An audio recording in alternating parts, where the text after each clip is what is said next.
Good evening, Rush Nation. Welcome to the 5 Yard Rush NFL podcast with me, your host, the Joel Hewitt. I'm joined today, as always, by the other one, Alex. Can't see the wood for the trees, Woods, and the off-season champion, Pete, the Pete Melia. How the devil we doing, boys? Very, very good. I genuinely thought for a second I was going to be on mute then. Like, I nailed the intro, and I thought, oh no, that's not going to have landed. Oh, good. I'm glad everyone's okay. Alex, you all right? I'm wonderful. The old school thing that everybody keeps saying and has said since Sunday is the season starts now. So I'm excited. The season starts now. We're 17 episodes in, but now the season begins. That's the stuff. That's what everybody came in to see. I feel like I should plug something. Do we still have? Yeah, we've got a Patreon. I don't know what the website is. Probably fire a link out somewhere. We've got a Discord. If you can find it, welcome. But should we crack on with some news? Let's do it. Zazu. Yes, sir. News from the underground. Look at that, off to a good start. Zazu, sir. News from the underground. What a week. Firstly, we've called this episode "Thanks for Giving." Oh, the last thing we did last week was say, "Good Lord!" Like it was banger after banger, like all the way through. I've got to really give the NFL gods some props on that one. Like I enjoyed a lot of it. I caught the best that I could do over the weekend, but I especially enjoyed the Thursday night games. They were pretty great, and I know one of us here enjoyed a lot of the results this weekend. Is it me, a Saints fan? Is it Alex, a Chargers fan? Is it Pete, a fan of unknown origins? I guess we'll find out. But yeah, should we go on, hit me with some news? Who's injured? It happened again. We had one mild week. Yeah, there's a bit of news here. There's not a lot of injuries, fortunately, okay. Not big ones anyway. There's a couple. Terry Arnold, the Lions cornerback, his season is over with injuring his shoulder, which is rough. You had a few bits to talk about on that, didn't you, actually, Alex? Yeah, the Lions have just had what can only be described as the worst week in their very, very short history of being amazing and relevant. They are so the last 10 days, Sam Laporta was done for the season this time last week. He's gone. Their routing guard goes for 1-7, which is what everybody thinks they're going to do from week 12 onwards. They're only going to win one of the remaining rest of their games. Raymond got injured. Amar St. Brown got injured. Glasgow got injured. Wright got injured. They lost to the Packers. Wright now unretired so that he could retire as come back and be there. Fails his medical and then has to retire again. So he's got till this time next season to do it. The routing guide now from week 13 doesn't have them winning any more games this season. So the Packers was that one game. Just going to go to my pick'em. You carry on talking. Obviously, Terry Arnold lost to the season and an injury. Dan Campbell says Kirby Joseph's injury may linger into next season, so they'll lose him for a large portion of next season. And their playoff odds are now 30%. Yeah. And the craziest one out of all of that, they had it last year, didn't they? A brutal look on defense. That defensive injuries last year, it was horrendous for them. But the most bonkers one is that Frank Ragnow injury was a grade 3 hamstring strain. You can't walk on that. So how did he come? Yeah, I'll come out of retirement thinking, it's just news to me, mate. Who knew? I was absolutely fine this morning. I was doing squat thrust after breakfast. That's not a surprise to anybody, unless he just waited to be in the news for a bit. Yeah, he thought, I'll rally. He had half an orange, got the old magic sponge out. He was like, I got this. I'm a professional, damn it. Yeah. 'Tis but a scratch. Exactly, yeah. I need the ability to add gifts to this podcast. Yeah, God, that is rough. I mean, look, one of us said at the beginning of the season that the Lions just weren't going to do it.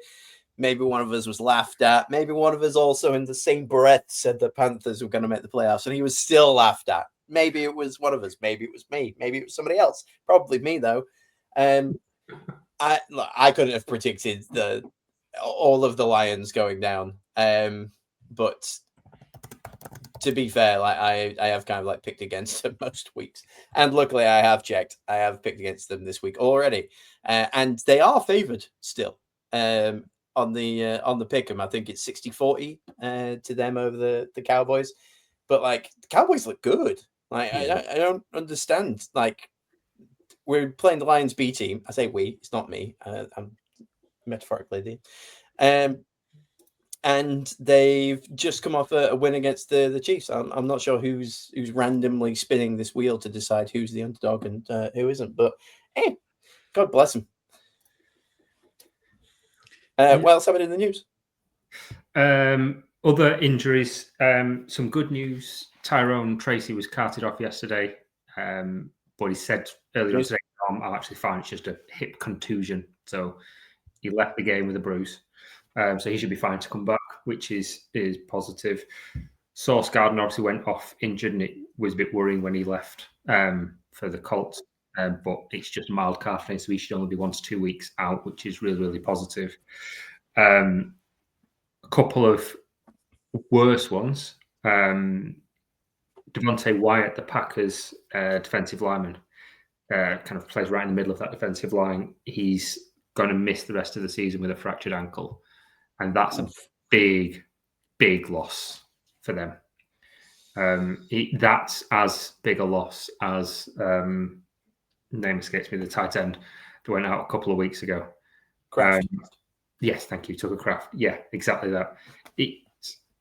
Because Mike is obviously focuses on chasing the pass, but for stuff in the run, it's a really, really big, a big deal. So it'll be interesting to see how they cope with that and how they cover for his loss. I mean, a little part of you's got to be kind of pleased as a non-disclosed fan of a particular team. The two news stories we talked the most at are, the Lions don't appear to be doing very well, and the Packers seem to have lost a real key player right at a key moment of time for any particular team to step up to, well, not even step up. Maybe they're in front. Maybe we'll see. I don't know. And that particular team might be very good at running the ball. They could be. Who knows? They could have had 2 very good rushes over the weekend. Who knows? Who knows? Well, let's see. Barra 8183 wants to know, does the NFL have a huge following in the UK? I think you'll find that currently 30s of people follow things in the UK. But yeah, pretty big. Like you can sell out Wembley Stadium for a Jags game. That's enough said, really. But yeah, like Channel 5 shows some coverage. Does Sky still have the NFL channel? Because they did that for a bunch of time. But yeah, they put it on Mix now, actually. Like, so they have a Sky Sports Mix, and it shows. It's basically Sky Sports USA. Yeah, and your man here lives next door to a Packers running back. We won't say who Pete supports, but he is smiling. I want to know who these Packers is. It active? Is it like Eddie Lacy? I want to know. Cheeseburger Eddie. Let us know. What a guy. I definitely want some cheese on that. Thank you, Cheeseburger Eddie. Good times. Yeah. What else has been going down? Josh Jacobs. Amazing. Yeah. No, it's all right. If it's Josh Jacobs, then we can laugh at how the fact he was left out of Oakland. Anyway, Malik Collins, like one of the only other good Browns defensive players, is out for the rest of the season. He's done his quad, and everybody knows as soon as that quad goes, there is no way that you're coming back for a very long point. The question that I'll put to both of you, and I'll steal Joel's job because I like doing it, will it hurt Myles Garrett's sack record? Yes or no? Because he obviously has now started wearing 25 on his wrists, hasn't he? Yeah. The target. No, I don't think it will. I think Myles Garrett is determined enough, and regardless of like results. Firstly, the Browns have the Titans this week, so he's going to get 4, 5 5 sacks maybe. The over-under has to be 3.5, I think. And three to and a bet on half, light side. yes. 3.5 ties the record. He's on 19. The record's 22.5, and he wants 25. Yeah, he's getting That's- that. I think so too. I think it might What I slow really down. wanted to do, I wanted to do it before the final week so that people don't say, oh, well, the season's 1 week longer now. None of that. Yeah. Like, set the record, and then if you want to, like, increase it after in the final game, fine. But get there beforehand, and then nobody can, like, complain. I mean, I guess nobody's complaining that, oh, you know, it used to be 15 games or however many it was back then. But currently, because it's only just increased, you want to be getting that a little bit early. Yeah, and I think the record's TJ Watt, isn't it? And I can't remember if that was 16 or 17 because it was around that time that they made the change. So I'm not sure where he is, but I think he'll get it. He'll probably get it in a couple of weeks' time. I reckon next 2 to 3 weeks he will. I'm with Mibara. Yeah, I think he's getting this. I think he's getting that record, and I think he'll hit the 25 as well. If I'm honest. Even though it might slow him down a bit, I think with the amount of games he's got left and the way he plays, it's going to happen. Yeah, and to be fair, like I said, they've got the Titans, and then they've got the Bears, Bills, Steelers, Bengals. You know, that's in my eyes, you're getting it in all that. Ideally, before you hit the Bengals in the final week, like I said. Yeah, he'll get 10 against the Bengals though. Against that O-line, he'll absolutely smash them. Poor Joe Burrow. He's only just get back. Also, quickly on Joe Burrow, how many nicknames does he have? Because like the Bengals put out, they're like, the Dark Knight is back. I'm like, what? Don't just be like making up nicknames. That's lame. Lame Joe. No, he's got enough that are cool. Don't need to give him any more. And the Dark Knight does not seem remotely appropriate for. No, he's Joe incredibly Burrow. pale. It's not even like a knight. It's like, I don't understand it. The reference is lost on me there, Bengals. So last week it was like best social media posts, and we had a good laugh at the Dallas Cowboys. This week it's got to be worst media post, hasn't it? If the Bengals are doing that, they can't think of anything but to call Joe Burrow the Dark Knight. Please, rubbish. Absolutely rubbish. At least call him Batman and say Batman Returns. Just make the pun work properly. Well, I mean, Dark Knight Returns was one of the movies, Pete. I'm not gonna. No, it wasn't. Yeah, it was. It was Dark Knight Rises. Yeah, it was Dark Knight Rises. Right, fair enough. I stand corrected. But even then, if there weren't Dark Knight Rises, that would still be really bad.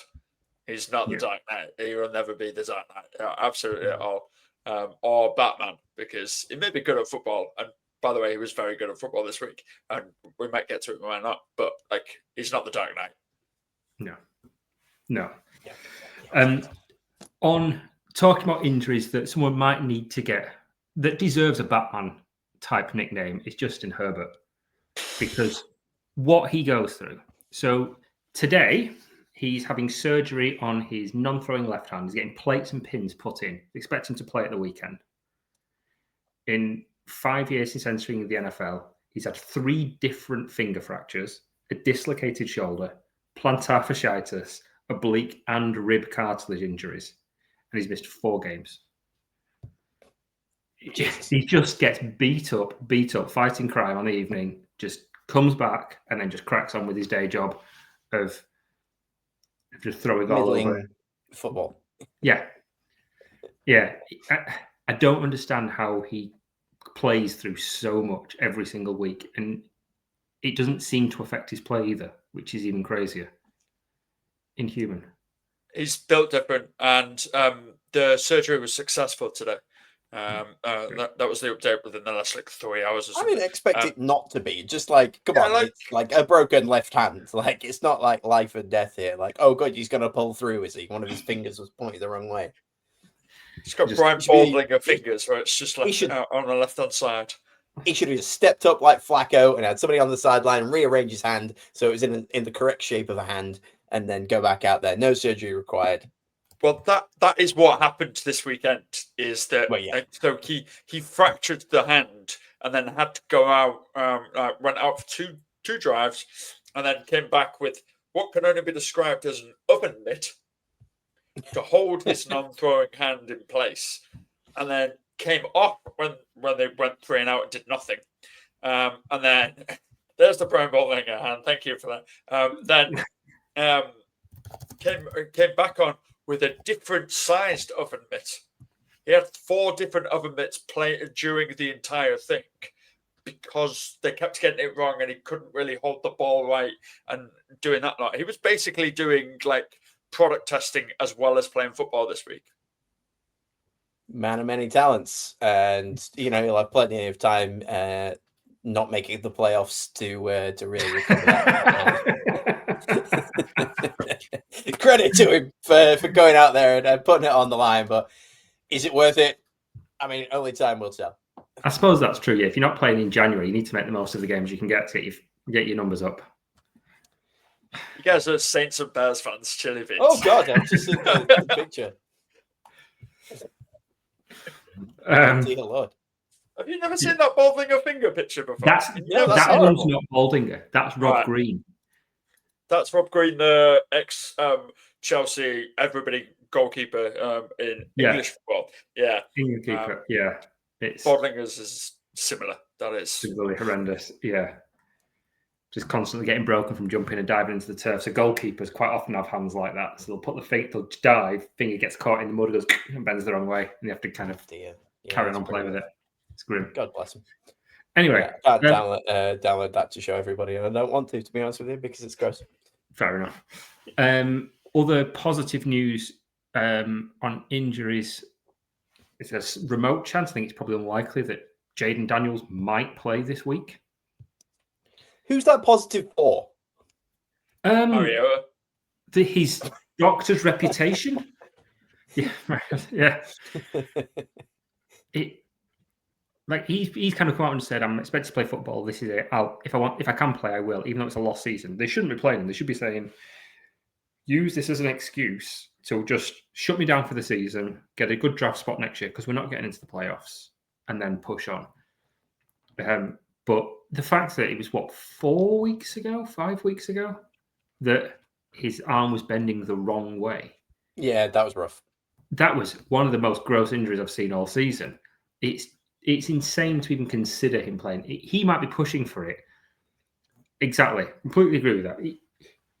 I understand why he's pushing for it, but Dan Quinn should be saying, no, you're done for the season. I don't care if you're healthy. We're not risking this. I'd rather you spend longer to recover because what's the point? But by the way, it doesn't matter how many times you or anyone says Dan Quinn. In my head, I will always say medicine woman.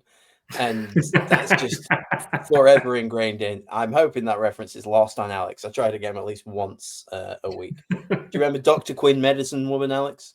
No, that one has been lost on me. Yeah, that one. It was terrible, but Dan Quinn, medicine woman, is all I ever hear in the back of my head when people talk about him. Dan Quinn and like medicine woman. Yeah, make the right choice. And look, I guess spoilers for I'm talking a bunch about that game in the bangers.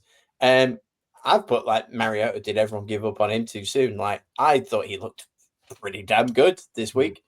There were moments where he still looked like himself, but after watching the QB thing on Netflix and seeing him being really down in the dumps and losing his job and all of this kind of stuff, nice little comeback. I mean, he'll forever be a backup, because that's just the nature of the game now, unfortunately. Yeah. But as far as backups go, I thought he looked pretty darn impressive.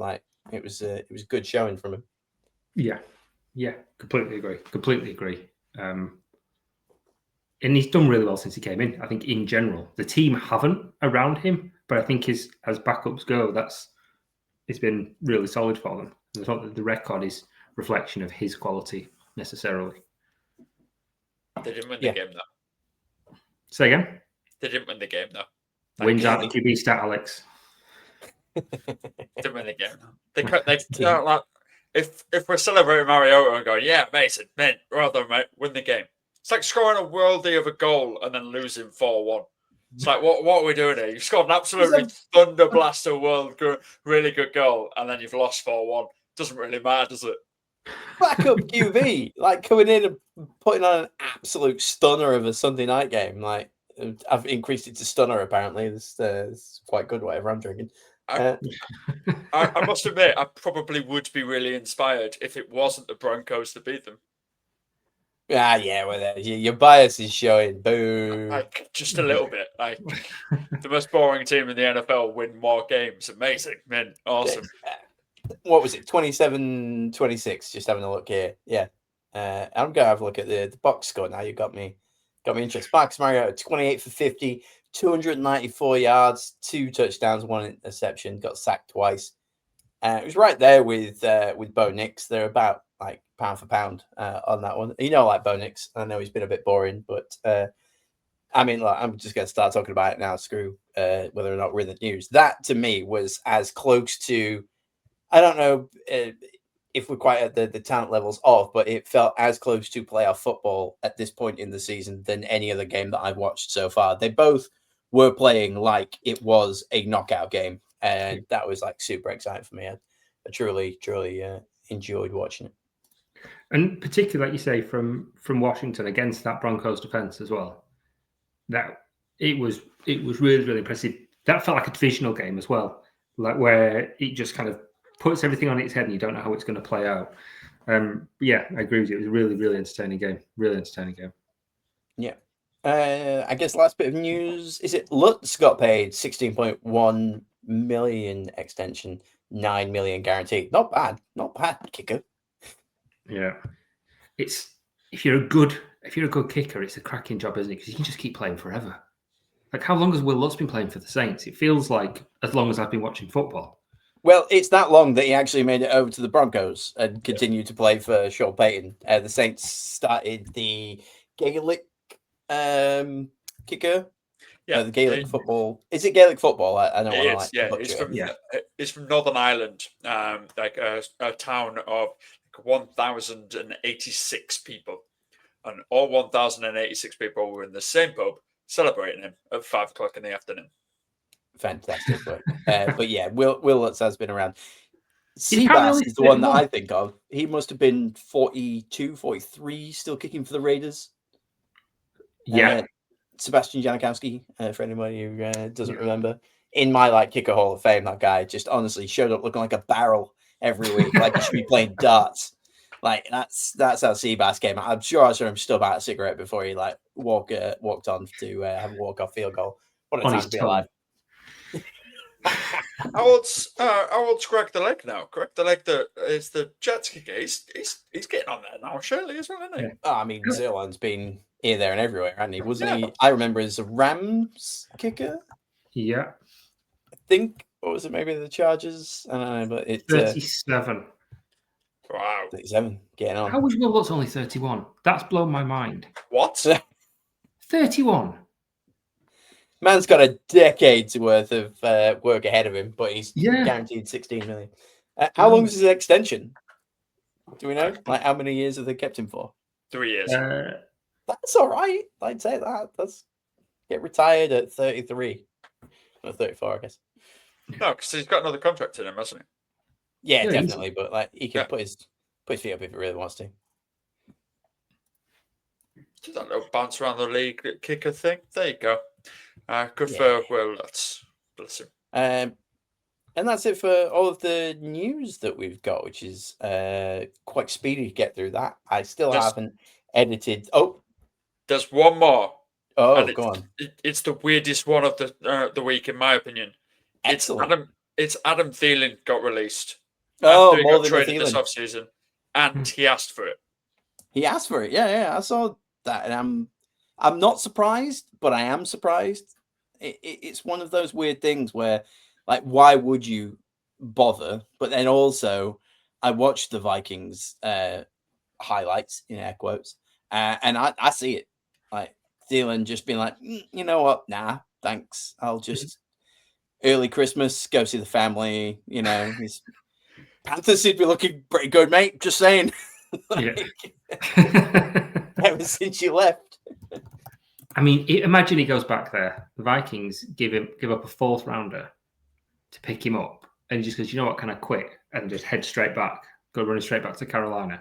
look, it wouldn't surprise me if they do make the playoffs where they go, right, let's get a little depth. Let's get a guy that's played in the playoffs, that's had a pretty decent run there, that knows our plays, yada, yada, yada. I could genuinely see it. And because they couldn't trade him, the only way that he could get there is to be released and then be like, just knocking on some doors going, hey, room for one more, just showing up at Thanksgiving dinner or whatever it would be. Like, I don't know when he actually this outside the window. What's the Christmas movie with the signs outside the Love Actually? Love Actually, yeah. Love Actually. Yeah, it's carol singers and she's got big signs like, please take me back, I'm ever so sorry, the Vikings was a bad idea.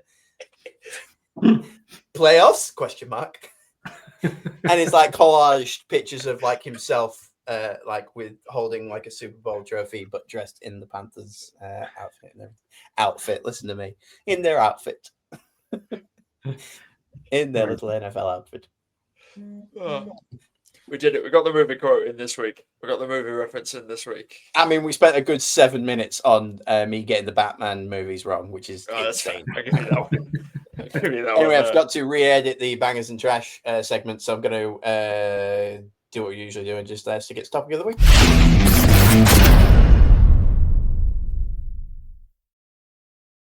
There we go. Clearly distinct and can't be copyrighted. It's topic of the week. Which is actually Bangers and Trash. And this is obviously, for anybody who hasn't watched before, where we just like to talk about things that we enjoyed and things that we thought were pretty trash. I'm just going to continue on with getting Sunday Night Football out of my veins. One of them, like, I don't want to rewatch anything. I've only just rewatched Stranger Things, getting ready for that. But this feels like one of them football games where I'd like maybe give the old 40-minute highlights another watch one day, just if ever I felt like it. Because, and I've put here, Denver just looked like New Orleans. Like they've morphed now into the Saints of 2012, where I just watched them and everything Bo Nix did looked like Drew Brees. I'm not saying that they're the same level of talent or anything like that. I'm just saying that Sean Payton is clearly now completely swabbed the deck of anything that was before, and they're just the new orange leans Saints. We'll work on that one. Yeah. But it just very much like that, and I enjoyed it a lot. And also shout out to Treylon Burks and doing a better one-handed catch than Odell Beckham. Will it end up on t-shirts like OBJ? No, but it was a better looking one, and it was under a lot more pressure. It was awesome. It was like, I think within 8 hours there was 3 like catch of the years like going on there. Puka Nacua, Treylon Burks, and your man from Vegas, tight end. Buck Powers. Yes, thank you. Yeah, yeah, he was basically doing a limbo, reached underneath a player. Just absolute godly. Also, all 3 of those godly catches, all of the teams lost. It's like, whoa, look at the talent there, and lost. But wins apparently aren't a QB stat, so that's not on anybody else. So yeah, that's like my absolute banger this week. I didn't get a lot of time to watch a lot of the sport this weekend. It was the wife's birthday. Hi, Gemma. She's asleep on the setting. So yeah, I didn't really get much of a chance. I did catch a little bit of the Thanksgiving football, which I believe. Oh no, I watched a bunch of the Friday night Black Friday football game, which Pete, after getting out of his sensory deprivation tank, finally got around to. Was that a banger for you, Pete? It was all right. Very quickly before I go into that, I just need to call out the best throw I saw all season from Bo Nix in that Broncos game. That was unreal.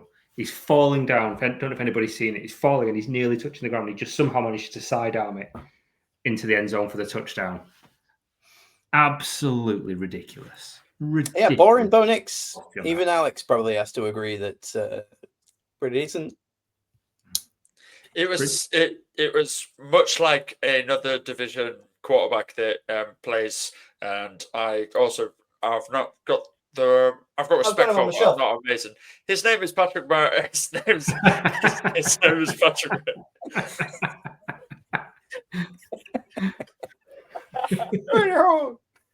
Hey, Travis.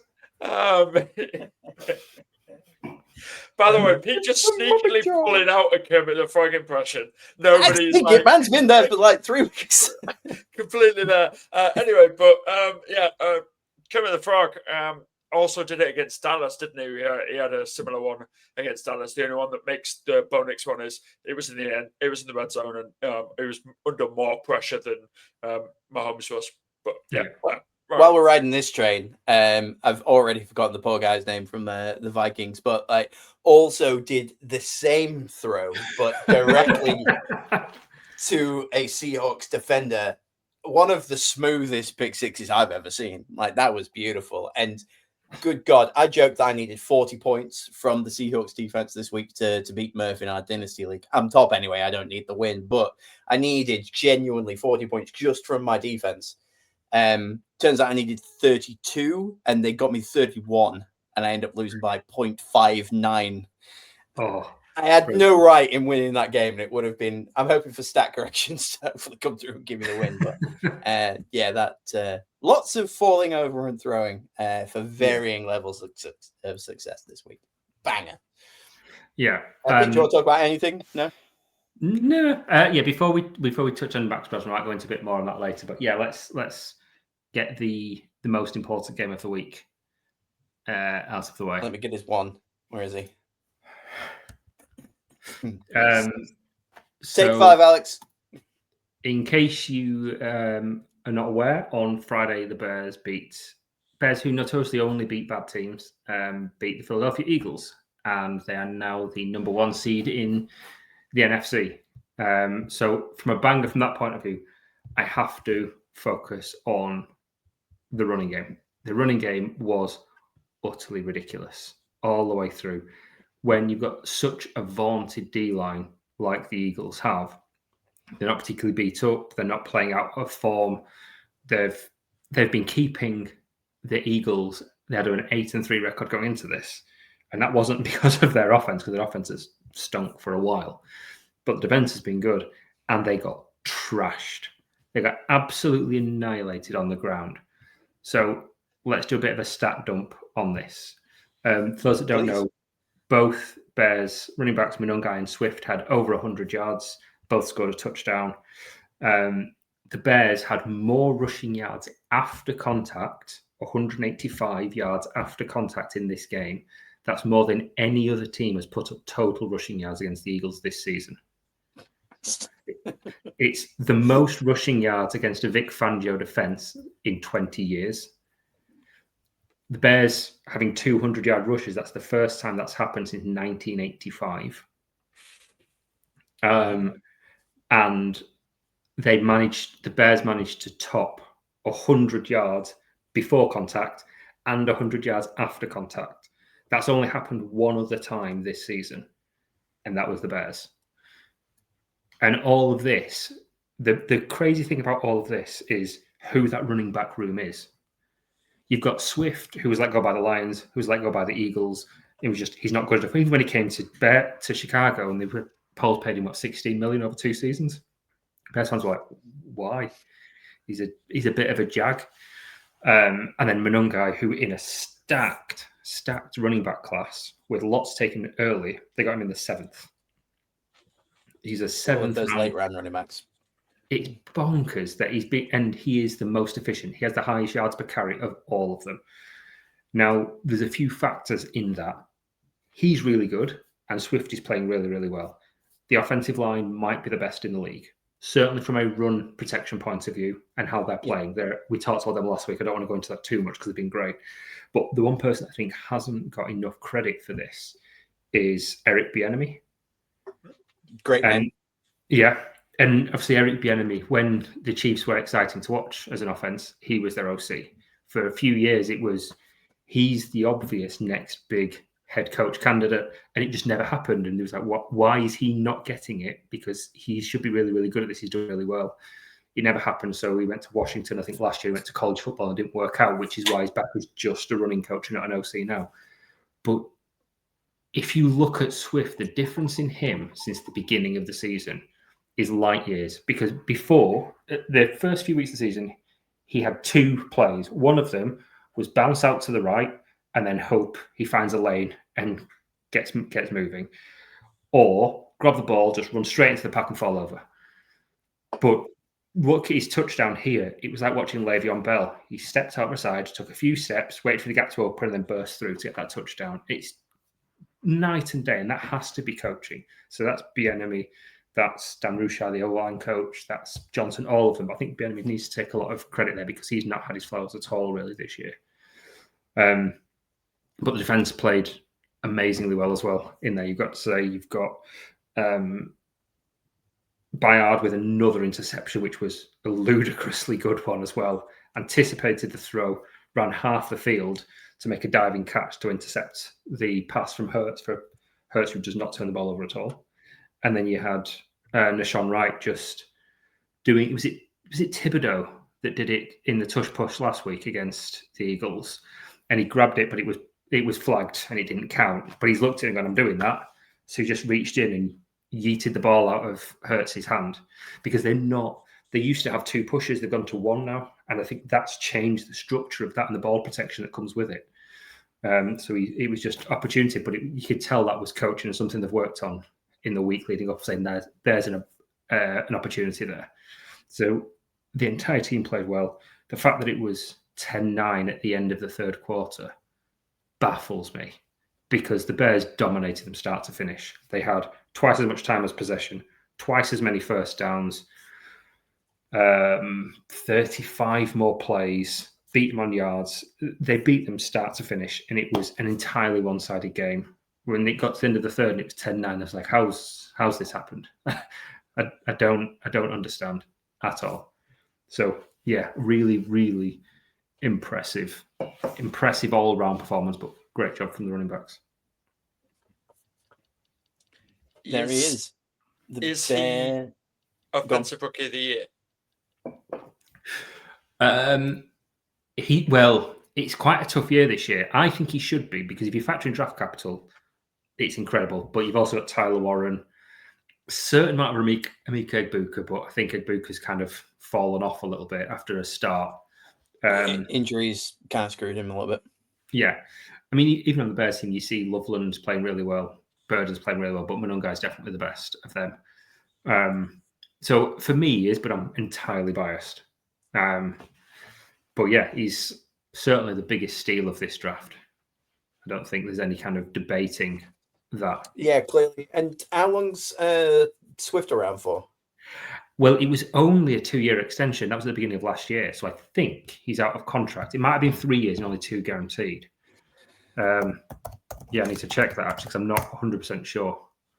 So they might let him walk and go get the bag somewhere else and inevitably turn back into the pumpkin that he was a few years ago, or try and do what Detroit do and keep them together. I saw in our notes you were trying to put together nicknames, Mario Luigi,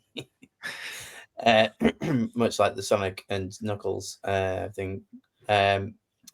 Not your best writing, gotta say. Tales and Shadows is a particularly low point in writing. That's a sidekick and an anti-hero. That's just terrible. Well, terrible. like a budget. Sonic and Knuckles was the. We'll workshop it. We'll workshop it. Yeah. Nobody is ever gonna be the Kamara Ingram. Everyone can just like make up your fun little nicknames afterwards. Like that was the mold that everybody has gone after that. So the Thunder and credit to him. I tell you what, look, banger. It's like Thursday night football. Then it was technically Friday morning football. Took Saturday off. Fair enough. Wife's birthday, had to do some stuff. But then Sunday football, Monday morning football, Tuesday morning football. Like it's been a pretty nice week, to be fair. And at 8 p.m. our time on a Friday. Oh, things you love to see. Like it was pretty special, especially that. And one of my favorites tweets that I saw from the Friday was because the Eagles made a big point about everyone show up in your black, and it was like dressing in black to your own funeral was a great move. And that puts the Bears like bang on top, doesn't it? For the first time in ever. I don't even know if they've ever been a number 1 seed. So 2006, and that was the year they went to the Super Bowl. There was the Hester touchdown return Oh, and a kickoff he return. was great. Is he Yeah, in the Hall of Fame yet? Can we get Yeah, Devin Hester? got in this year. Okay. Oh, of course he did. Yeah. He got in this year. Swift has got one more year. It was a 3-year, 24 million, but it was only just shy of 60 million guaranteed. So he has got another year if they keep him around, and I don't see why you wouldn't. What's your cap space this year? Not great. Right. Okay. So that's the reason you That's wouldn't. part, but But I wouldn't be surprised if he restructures, because he might. We'll see.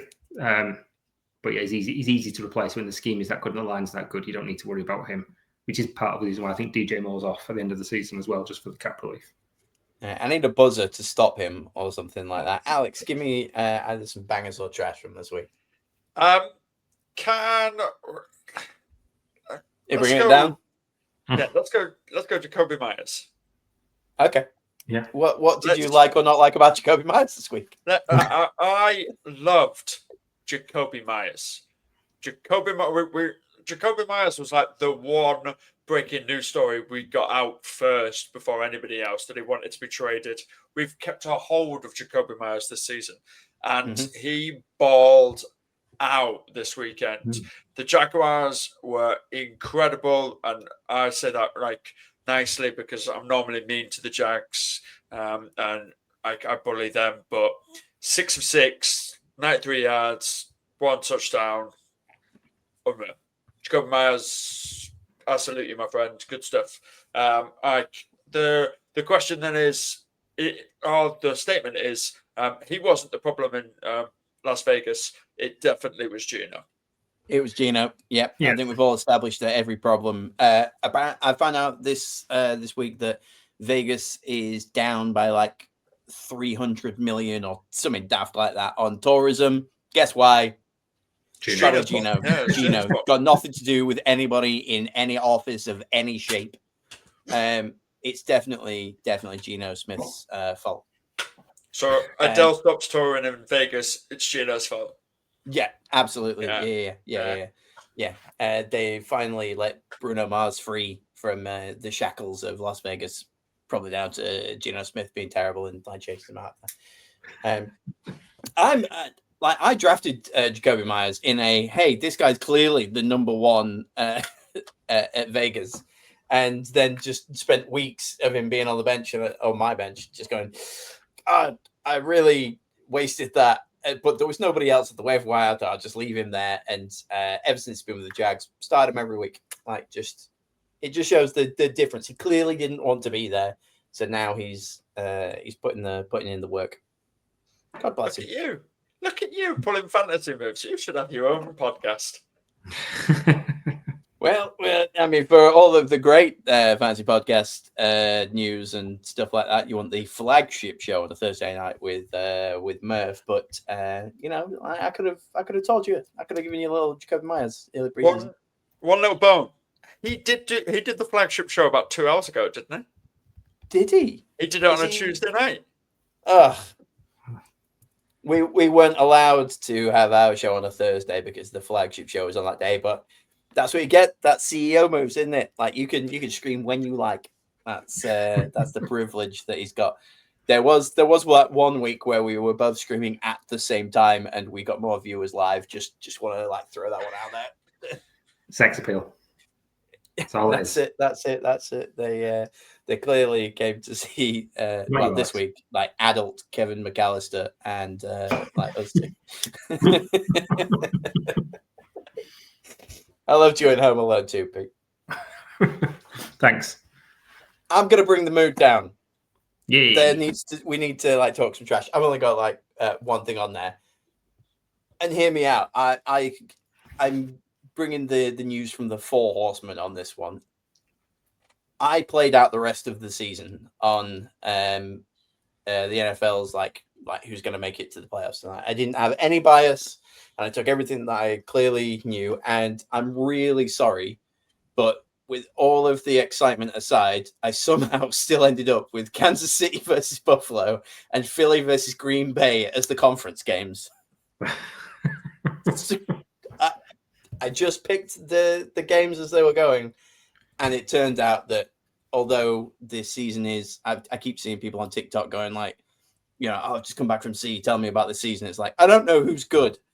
It turns out it's Kansas City, Buffalo, Philadelphia, and Green Bay. They're going to be in the conference title game. So I'm really, really sorry about that for a season that arguably has been the most open one I've ever seen. And still now, I couldn't genuinely predict who's going to be going where, but that was really unfortunate. My heart sank after I'd picked everything and I saw it and I was like, oh no. So, I apologize to everybody for spoiling the results, but it could end up that way. Anyway, Alex, go on, give us some more. Me and Peter have spoken a bunch. Can we talk a little bit about last night's game of the Patriots Giants, please? Because the Patriots are very good at football. The Giants are also kind of good, but really kind of make me sad at the same time. We've all seen the absolute blasting of Jackson Dart, and him just getting blown. It's not soccer, Alex. It's not soccer. If you want to show somebody why we watch the NFL and the big hits that you can possibly get and everything like that, show them that clip, because that man gets taken the absolute just destroyed. I swear, if you freeze frame it, the second he gets hit, you can see his ghost left behind, and it has to catch up with his body. He just goes sideways. Yeah. He said, this is football. I've played this way my entire life. We're not playing soccer out there, which is why Joel has said that. Turn on my high school tape, turn on my college tape. This is not a shocker to anyone. No, I've turned on your NFL tape, Jackson. You aren't lasting 2 years if you play like this, man. You're going to get destroyed. You are... change it. Don't... He was saying that to a sock puppet, so take that with a pinch of salt. We're not playing soccer, Mr. Sock. Was it Patrick Mahomes? I think it was Cam Scatterbo in the locker room, because it's just the two of them together, just doing whatever they want. Those guys are going to have a podcast of the year, I tell you. Headbutting each other. I think his horse is just somewhere, just chilling out there, like the silly horse from Family Guy, if you remember that. I thought we were getting Jameis Winston's horse back. Jameis Winston's horse is just there, but Jameis Winston's horse can be the same horse from that one Family Guy episode, and all of you are going to know what I'm talking about. It is that. Bless him. But no, the Patriots are very good at football. They're the first team in NFL history to win 10 straight games, scoring 23 plus points and allowing less than 23 points. Newsflash, people, you don't allow more than 20 points. You score more than 20 points, you win football games. Facts. Yeah, that apparently does the trick. I was just looking as well. 11-2. That's pretty crazy. God bless the Bills. They had 5 years. We said it last week. I'll continue to say it. You had 5 years to do this. And you've just let the Patriots back in. At this point, are they closer to the Dolphins than they are the Patriots? That's the question. Dolphins have 5 wins, so Buffalo have 3 more than Miami, but New England have 3 more from Buffalo. So, are you a Dolphin? Are you a Patriot? Where are you at, Bills? The icing on the cake there as well is Drake May is now the favorite for the MVP. Yeah, you called that one, Alex. Props to you, mate. It's fun to watch. Love to see it. Nice to just see a wholesome, classic QB back there. Drake May. He just doing God's work. And he has to. If you look at their fixtures left, they've only got 4 games left. They've got the bye this week, so they won't win this week. That's good. But off the bye, they get the only difficult game they've got left, which is away to the Bills. But they're coming off a bye week, so they'll have plenty of time to prep for it. Then they're at home to the Ravens, and this Ravens team is not good. Then it's Jets and Dolphins. Are they away at the Bills? Yes. I bet you it's going to be 2 feet of snow, and they'll lose because of that. Well, not because of that, but it's not going to help them. I just reckon, like, if you 2 weeks from now, middle of December in Buffalo, that's going to be icy cold. Yeah, I could just see the weather messing with them here. And, like, Josh Allen's got Jesus on his side, doesn't he? So, like, he's going to want to, like, tamper a little bit. He likes to. Steps into all sorts of things. You see it every time somebody wins a big sport thing, they thank either Jesus or God. Like, they're just out here fiddling fixtures. This is going to be one of them. Does he bet? Is that what it is? What, Jesus? Yeah. Yeah, He's absolutely. big onto his line betting, and that's what he gets involved. That makes sense. Yeah, 100%. We've got to do something, haven't you? He's got beat up all day. Like, he's just cruising off his dad's like reputation. The first Nepo baby. The classic, the archetype of all Nepo babies. Got a whole ass book written about him, you know? Like, just, I'm saying. Oh, making jokes about Jesus on American sports is probably one way to get shot. Not in this country, baby. I'm not at school in the US. Yeah, I'm fine. Wow. That's the one Also, TikTok's going to clip out, isn't it? Yeah. No, Speaking of TikTok, look, like, hear me out, like, to like go on a tangent. I am baiting people when it comes to Shador Sanders, man. Oh,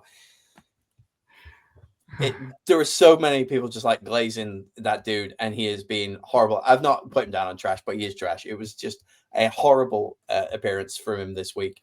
And last week, or whatever it was, last week, oh, this is what I did after 1 week of practice. Now you've had 2 weeks of practice. And my comment was, I wonder what he'll do with 3 weeks of practice. Anyway, that did not go well. People were like my profile picture is me, so like, oh, check out the white guy coming in. Oh man, it was quite good fun. But yeah, my just happens to be since he started 45th out of 45 eligible QBs on EPA. Incredible. The worst quarterback in the league since he started. Yeah. Do you want the comparisons between him and Dylan Gabriel? Please. So Dylan Gabriel's ESPN QBR, not PFF QBR, ESPN's QBR is 30.9. Sanders is 7. 7. 7. Not 17. Like 17. Like 7, 8, 9. Like that one right there. Dylan Gabriel's completion percentage is 59.5. It's not great, but Sanders is 50.8. So it's not great either. Dylan Gabriel's time to throw, according to PFF, is 2.47 seconds, which is quite quick. Yeah, that is quick. Right. Yeah, that was pretty quick. Shador Sanders' time to throw, according to PFF, is 3.3 seconds. God, just get it out, mate. Yeah. So, yeah.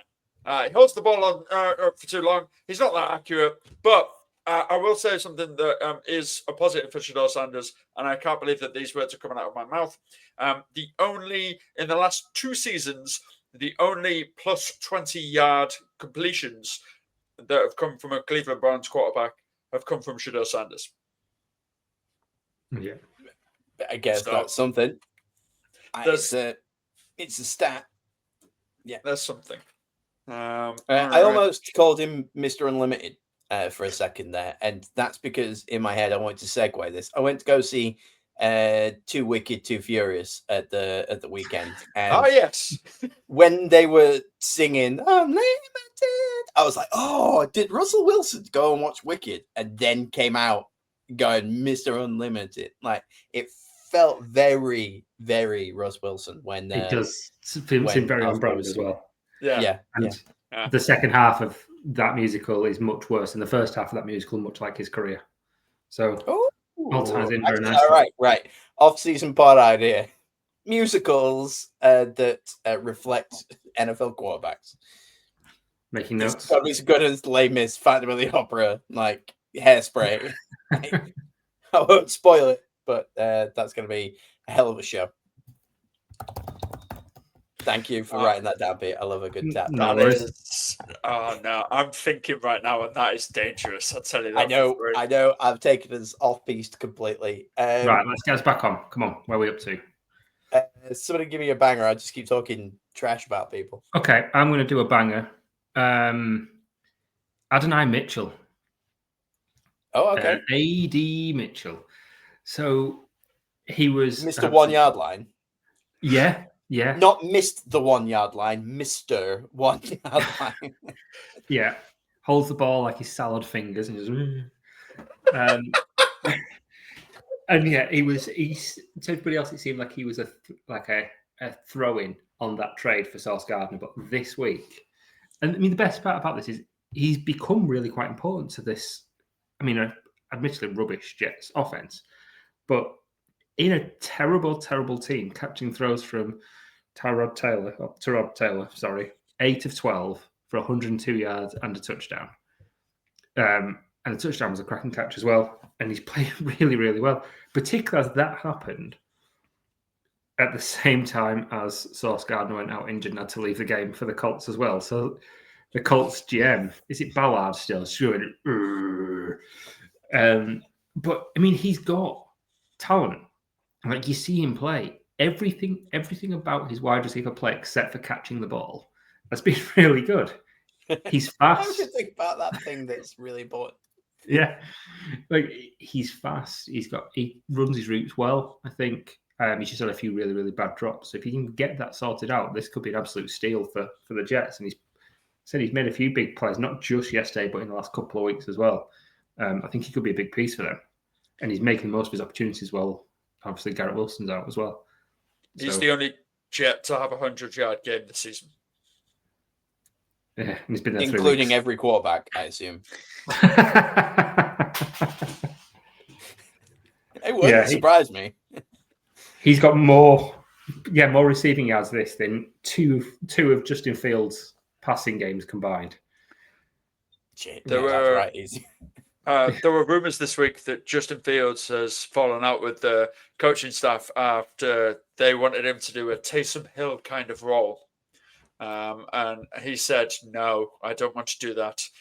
Even though I'd be really good at it, no, I don't want to do that because I've seen how Taysom Hill gets treated. So no, we're not going to do that. What, like a god in New Orleans? Yeah. The richest ever NFL contract. Do you remember when he got paid like $4 billion for 6 months or something stupid like that? Yeah, the highest paid non-starting QB of all time, Taysom Hill. That's the guy you don't want to emulate. I wish I had Taysom Hill's job. Every now and again, being like, "Oh, just trot out there and make something awesome." Like, all right, but like, I'm sitting back down in a minute. I've got books to read. Like, yeah. Go. And he knows that if anybody gets injured, he's going to be a fantasy football superstar because he's still TE eligible. And he'll just come in and absolutely smush. I've got a fantasy football ring from Taysom Hill at tight end. Absolute superstar for me. What a guy. That guy has won so many leagues, and I bet he's lost none. Nobody that started Taysom Hill has ever been upset in the final. They're like, clearly, I've already won here because I'm starting Taysom Hill. And Justin Fields didn't want to emulate greatness. Man, I like Justin Fields, and I like the New York Jets, but I'm starting to sour a little bit because, like, come on. Although I have kind of blamed Taysom Hill in the past for really holding the Saints back because they had to pay him so much money. But it was, that was all fudging the figures, to be fair, wasn't it? Still, it was like, we're going to do that so we can completely fudge all of this salary cap. But what a team player. What a hero. Yeah, love it. I've not written it down, but has anybody put the Carolina Panthers down as a banger? Like, I have. Excellent. Thanks, Pete. Give me what you thought, because I didn't really watch a lot of it, but I saw the result and kind of kept up, and they helped me win my ACCA this week. But because they beat the spread, like, absolutely demolished it. It was amazing. Yeah. What are the Carolina Panthers? Answers on a one team in the NFC South, obviously. I don't think even they know. Like, this year, they beat the Rams, who were generally considered this is the best team in NFL. I think they're still, like, the NFL, what they call power rankings, is still number one. They're the best team, and they've just lost to the Panthers. They also beat the Packers, who are one of the very best teams, but they've lost to the Saints and the Cardinals. And they've been demolished. Absolutely blown out in several games where they've scored less than 10 points. I don't understand what they are. And the problem is, I don't think they do. There isn't an obvious identity to what the Panthers are. because sometimes it's just we're going to run it 100 times for Rico Dowdle. Sometimes, like last week when they lost, they ran it 6 times. So this week, they're like, right, well, we'll sort that out and we'll run it a lot, but we'll just go with Chuba Hubbard. And it seemed to work this week. It was all Chuba Hubbard. There was, I mean, Dowdle was involved, but He was there. But less so from a carries point of view. And I will tell you what I think the Carolina Panthers are. And bearing in mind, I'm a Saints fan, newly reformed enjoyer of watching Carolina play. They are genuinely a waste of a playoff spot. And I love them.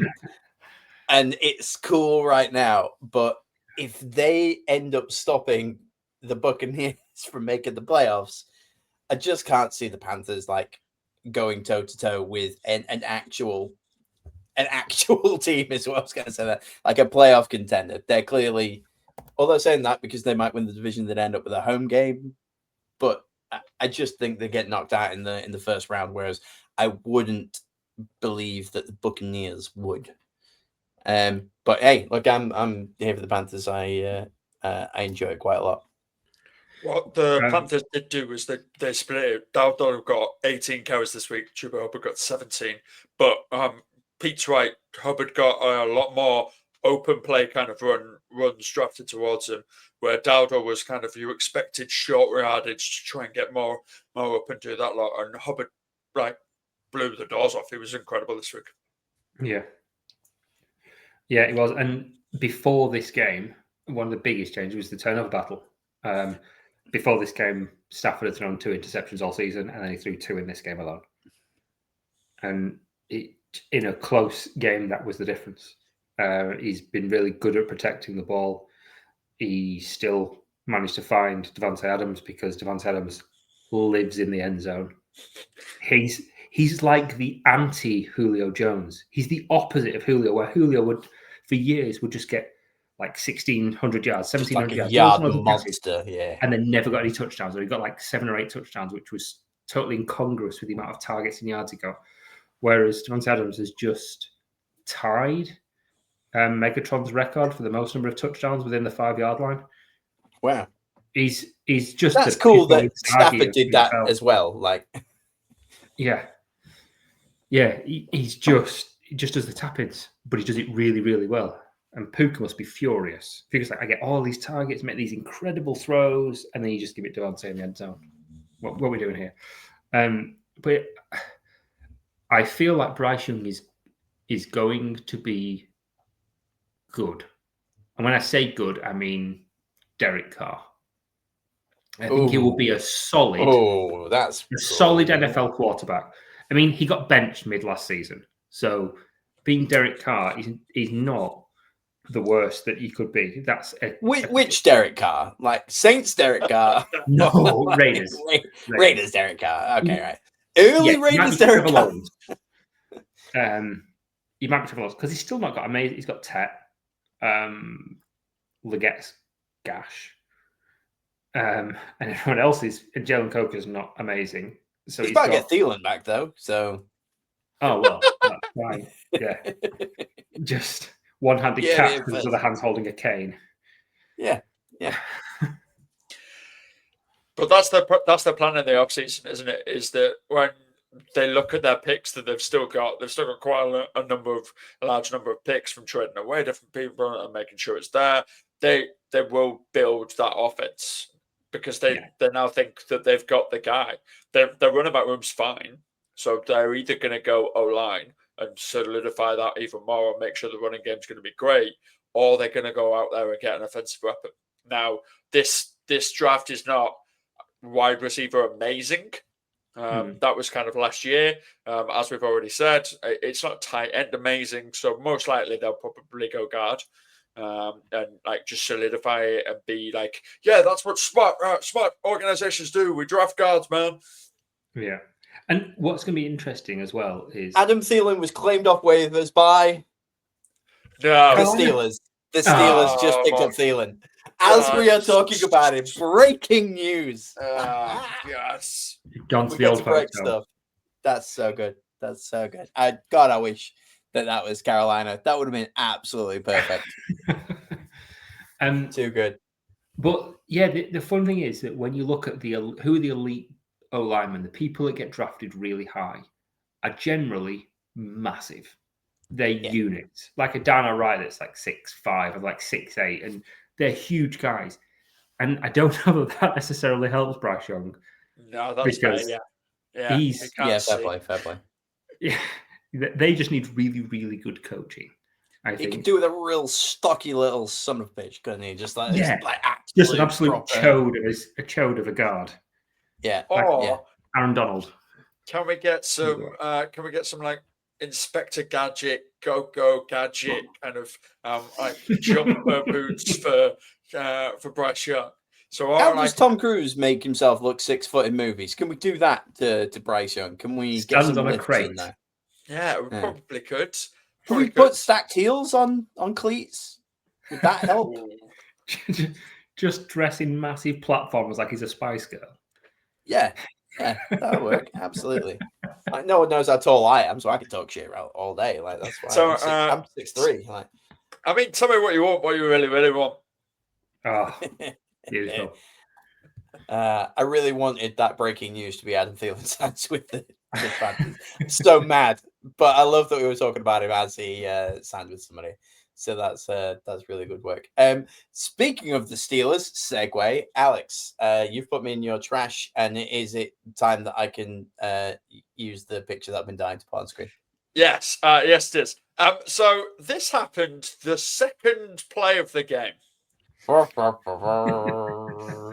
So at Boston Satire has tweeted out, and Alex, you sent this through to us earlier. Aaron Rodgers looks like he tried to rob Kevin McAllister's house. This is even better because I've been making Home Alone jokes at Pete and the way that he's dressed today. So that's really nice. I love it. I love it so very much.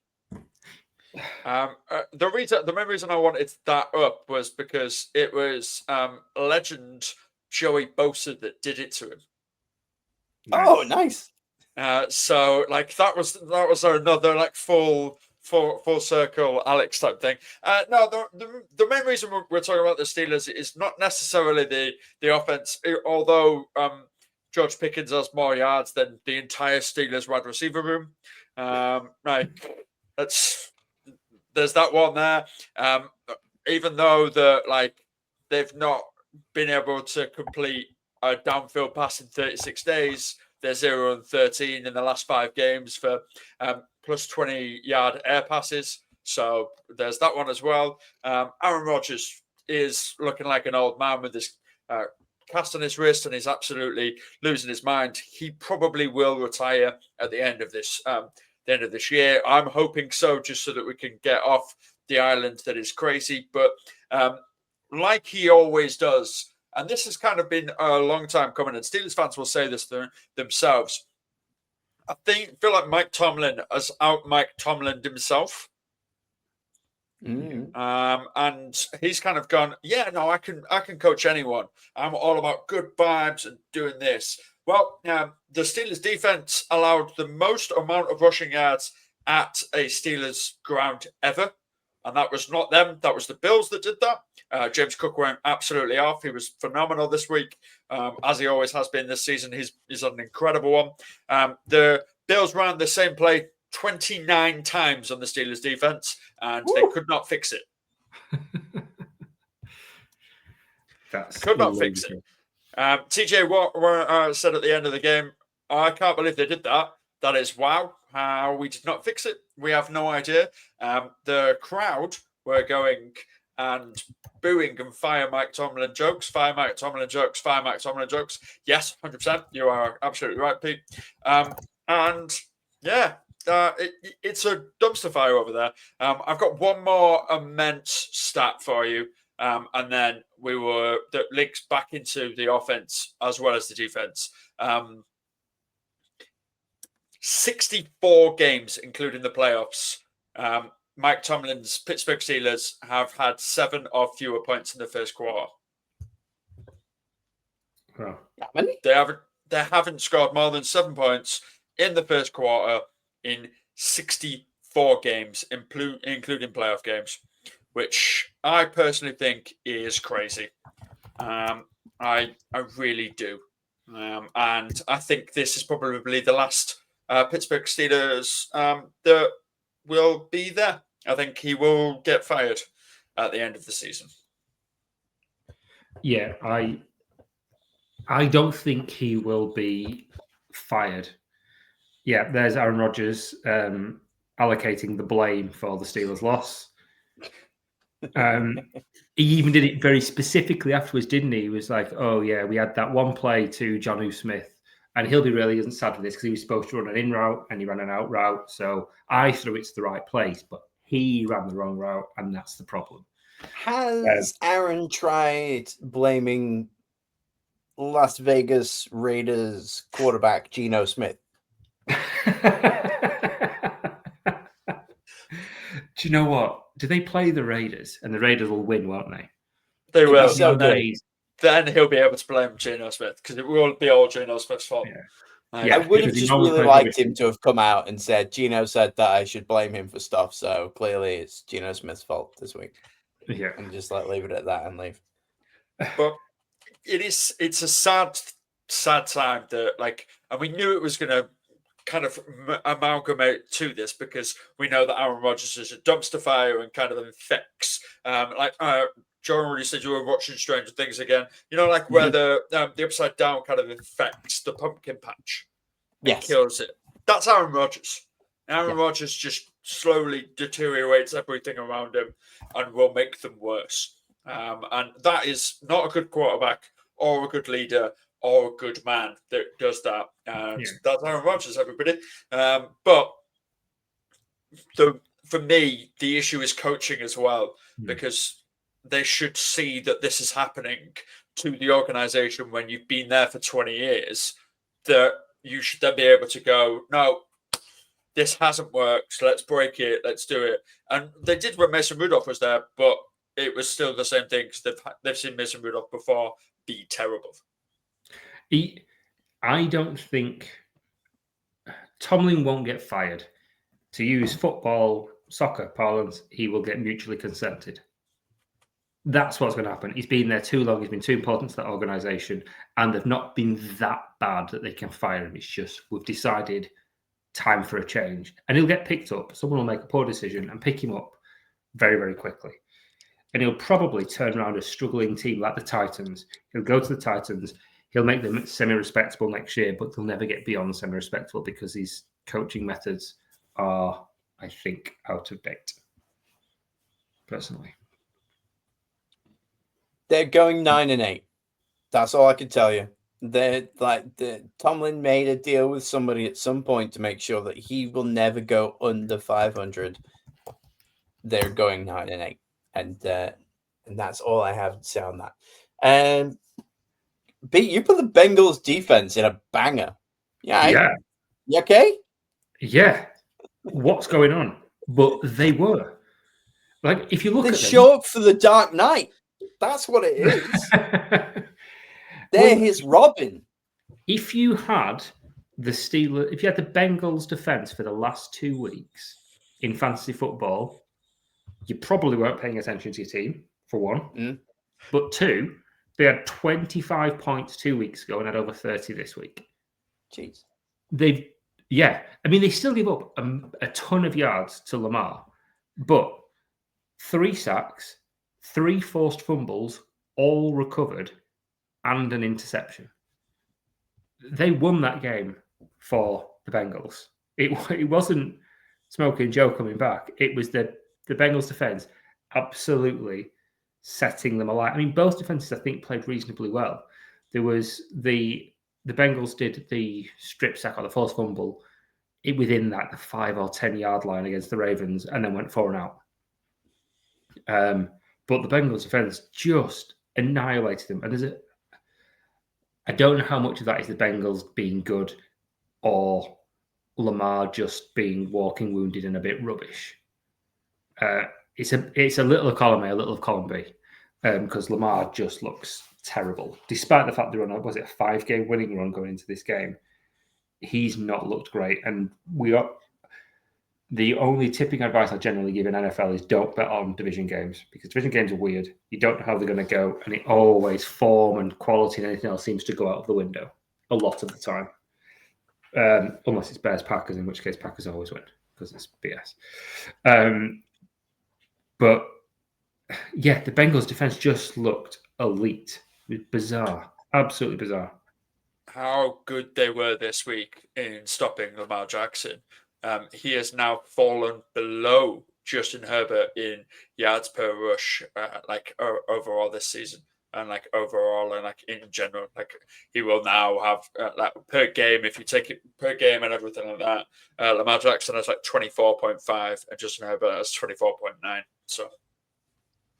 Look, Yeah. I like Lamar Jackson, and I know he's won a couple of MVPs, but God, I really wish that he hadn't stayed at the Ravens when there was that whole offseason about like, will he, won't he? Could have gone anywhere. I just feel like he's just going to be the never was, and they could give him as many MVPs as you like, but how many years left do we really have of Lamar Jackson at that Ravens team? They can't keep giving him like team after team after team. Like Derrick Henry's not got a million years left in him. You know, maybe one more season after this one. I mean, I've been saying that for 7 years, but and 1 year I will be right. Okay, and then we'll get him on the pod. It'd be great, because you won't have a job. But yeah, God, like the places that you could have seen him go. Fine, I think the front runner at the time was maybe to go to the Falcons, and I don't like that because I just don't like the Falcons. But yeah, I don't know. I think I will never expect a Ravens Super Bowl team, maybe ever again, and that's kind of sad because they have every opportunity and everyone hypes them up every year. And for Joe Flacco to be the last QB to win a Super Bowl with them is insane to me. Yeah. And I think the interesting thing with them is, I think this was quite telling of what late career Lamar Jackson is going to be, because you can't look at Jackson's history and say he's a bad passer, because his passing game has been fantastic. He's the best running quarterback of all time. I'm not going to brook any conversations on that. He is. Michael Vick, Cam Newton. No, I'd rather have Lamar than Cam any day of the week. Yeah. And you're not going to argue too much in favor of Cam. No, I know that much. Just do it as a check. Yeah. I much prefer Lamar to him, and his passing's always been good. However, part of the reason his passing has been so good is because defenses have to respect his running game and his ability to just break off runs. So that completely changes defensive alignments and gives him more open windows to go for. This last few weeks you've seen, and particularly this week, we don't really need to worry about him running because he can't. We can treat him like a bad running back and just focus on defending the pass. And I think he still did solid, but not amazing, not what you expect from him. And that's worrying for him and the team long term. It's the similar discussion that some people are having with Jordan Love as well. Is that like, right, yeah, he can beat you with his legs or he can beat you with his arm. Same with Jalen Hurts. It's like, okay, beat us with your arm. Oh, wait, you can't. Oh, okay. What do these teams do now? Well, nothing. They can't do anything because they've been built around the fact that they can probably pick up 11 yards when they need to. But when they can't do that, like the Bears didn't let Jalen Hurts do that this week. The Packers haven't been allowed to do it quite a lot this season. They were allowed to do it this week easily, but whatever, we'll talk about that later if we have time. But if you don't let Lamar run and just treat him like he is that bad quarterback, he won't beat you with his arm. He's not a top 10 arm talent quarterback, in my opinion. No, and it degrades. I always think of like Russ Wilson, Seahawks, Russ Wilson, similar kind of vibe. Like he could break out and go for the run, but he had that absolute 70-yard bomb in him until he didn't. And you're going to start to see that from Lamar Jackson, who does probably still have a decent arm on him, but as the years go on, he is going to like reduce that more and more, and people are going to be able to get closer and closer, and then you are even closer to be able to stop him from running as well. So, yeah, could be the end. Could be time for a bit of a shake up. I mean, they'll keep him until he retires. They'll just like ride that train out. But I don't think they've ever really helped him out when it comes to like mega receivers. No, they've tried. I like Flowers. Like he's great, but he's not your wide receiver one, is he? Like they drafted Bateman high. They brought in D-Hop, didn't they? But it was late career D-Hop, so it's not the same. Same with Odell Beckham Jr. That was the other one. Yeah, that was the one I was thinking of. Yeah, absolutely. They should trade for someone young, and I don't even think they can even trade for somebody young. Justin Jefferson. Sorry. Oh, I don't think they can afford Justin Jefferson. It's cool though, isn't it? Rubbish. Just and the other thing that we don't bring up on is Lamar is he is a bad man. Like he's not a nice guy. He's a stroppy, petulant teenager most of the time. I thought Lamar Jackson was quite nice. Yeah, I don't get that. I think southern drawl to him, like. No, I think he's a stroppy, petulant teenager that when he doesn't get his way, he feigns a little injury and sits off 2 weeks until he gets his way. He'll throw his toes out the pram quite easily. I'm sticking on that. That's my little hill. Like I think Lamar Jackson is a whiny little boy. That's because you've got Wolverine as your quarterback, so you're comparing unfavorably.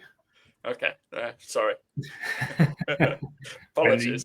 Yeah, I got the golden boy. Like they've got the whiny little child, and did that. Like, wow, loads of teams didn't draft me high. Like, Josh Rosen got drafted before me. Now he's a high school teacher. Wow, okay, great Lamar. You've got Bruce Willis. They've got Samuel L. Jackson. I've got Dom Loretto. They've got like the random Cuban guy from 8. Hey, let's talk about Young Wei Koo. Yeah. Hey. We've got an on-off relationship with kickers on this podcast, and I don't know who put it in trash. It was Pete that put it in trash, but I feel like I'd like to know what Alex has to say about this. Young Wei Koo, a kicker, a pretty decent kicker, actually. What did he manage to do? He he went up, tried to kick it, and then got Lucy Brown. I see this picture that here, and all I could think of is Michael Jackson, and I just want to keep using like Michael Jackson based puns, and I can't. Just like that is like, oh mate, like you can't be doing that. Don't take your eye off the ball. Like it's that was hilariously bad for Young Wei Koo. What a bad time that was. It's bizarre, isn't it? He was like he's big. Is he Korean? He's like a big Korean. Don't want to get involved in this conversation, Pete. Yeah, no, I'm pretty sure I'm right there. I do need to check, otherwise I'll. Yeah, South Korean. He's from Seoul. It's from Arkansas. Yeah. But yeah, he was really consistent. He was a great fantasy football kicker for you to have for years. But then he's 31. He's been playing since 2017, and he forgot how to kick a ball. You've got one job, Koo. And he said the ball was slipping, so I had to adjust. No, it wasn't. I mean, you adjusted too far, didn't you, mate? Yeah. That wasn't a slight adjustment. That was a miss. You just kicked the floor. It was comical when it happened because it's I can't remember who is it gonna the placeholder picked it up and ran. So when I first watched it, it was that bad. I thought it was a botched fake field goal. Yeah. Like, this is a play that's just not quite worked out. I was like, oh no. Panic, absolute panic. It was so good. He just made a pig's ear of it. Oh. Is it right that if he just carried on and like gone, no, this wouldn't have been there, it would have counted as a sack instead of a missed field goal? Is that how it goes down? Is he technically the QB? Yeah. So then he would have had to, like, he would have, if it wasn't a 4th down, which it was, then it would have been a turnover on downs instead of 10 yards going back or something like that. Like, that's the way that the rule works. It's a very miscomputed thing, and it's very, very rare that these things happen. I've never seen anyone else do this ever. It is that unique. Yeah, you might never get to see it again, to be fair, like, because every kicker right now is making sure they are not the next Young Wei Koo. We we had this a couple of weeks ago where Mitchell dropped the ball and then another player dropped it, and we said this is now being shown in every wide receiver meeting. Going, don't be this guy, don't do this, hold on to the ball, do that. This has now been shown in every kicker room in the world. Possibly Rodrigo Blankenship does it on TikTok or something like that again. I'm going to recreate the coup kick. If he wanted to ever go viral, that's his moment. I appreciate what Blankenship's doing out there, like showing it how it's done. But yeah, that's the one. Set up a little online group, the Coup Kicks clan. No. Very careful. No. I feel like I need to put allegedly just down here. Hold on, let's just give me a second. Like, let's just be very, very safe as to. It's already dipped into the honey whiskey, ladies and gents. No. Speaking of kickers, the Indianapolis Colts worked out kickers today. No idea why. I tell you who they could have: TikTok superstar, ex-Indianapolis Colt, Rodrigo Blankenship. I like the dude. I didn't ever watch a season of him and go, "Oh, he shouldn't be in the NFL." It was just all of a sudden one day he didn't have a job, and I'm as confused as he is. He had a bad month, didn't he? He had one bad month where everything just went wrong, and you're like, "Oh, he got the yips. Get him out before it curses the entire team." Then he went to the CFL or the CFB or whatever it's called, and also had the yips there.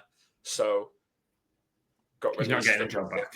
Yeah, so I guess while I'm talking about the Indianapolis Colts, who the wheels have fallen off. I don't want to say that I'm going to be the most right person on this podcast, but hear me out. The Panthers are going to make the playoffs. The Lions aren't. The Colts aren't as good as everybody thought they were. And there's something else that I've forgotten that Joel was right. I'll do a whole procession. We'll have a float and a parade on all of the things I got correct. But I just see this in trash here. Alex, you put the Colts coaching staff. Yeah, Daniel, it's been rumored and reported, but Schefter and Rappaport have both had this, that Daniel Jones has got a fractured leg. Yeah. Like a fractured lowered leg. My question is, how bad is Anthony Richardson? The fractured leg Daniel Jones is still able to be upright and not in pain. We talked about Justin Herbert's pain threshold earlier. Daniel Jones has got to be up there. And B, able to still make throws. Well, he can't still make throws because the major point of Daniel Jones this season in that Colts offense is, as we've already talked about running quarterbacks, is his ability to extend the play, run when he gets too much pressure in there, and then go and either throw it away or make a quick read to Tyler Warren, who's always open this season. Now, if you have a broken leg or a fractured lower fibula, you aren't going to be able to do that. And when the Texans defense is immense, which it is this season, it's very, very good, and might give them a wild card spot this season. Fingers crossed, maybe. But when that is there, and you've got a closing window of less than 3 seconds to find your reads, but the Texans also triple up on their cornerbacks and send 3 of them. You can't go to your first read. You can't go to your second read. You don't have enough time to go to your third read, and I can't extend it because I've got a broken leg. What are you doing? Throw the guy out there that everyone said was the next rushing and running guy that could be a future Taysom Hill and Anthony Richardson, and let someone extend the play. Don't get someone that's got the movement of Ben Roethlisberger when he was nearly out of the league. The Colts are the measure of their own downfall this week, and it's simply because their coaching staff don't understand the quarterback that they have, or the quarterbacks they do have, and the options and the matchups that are there. And that is a complete systematic failure from top to bottom. And for me, if I'm a Colts fan, I'm ready to absolutely torch the living daylights out of it, because it was so promising 3 weeks ago, and now the quarterback's injured and it's garbage. And the Texans are 1 win back. So it's not even just wild card. It's with how good that Texans defense is, they are the best defense in football.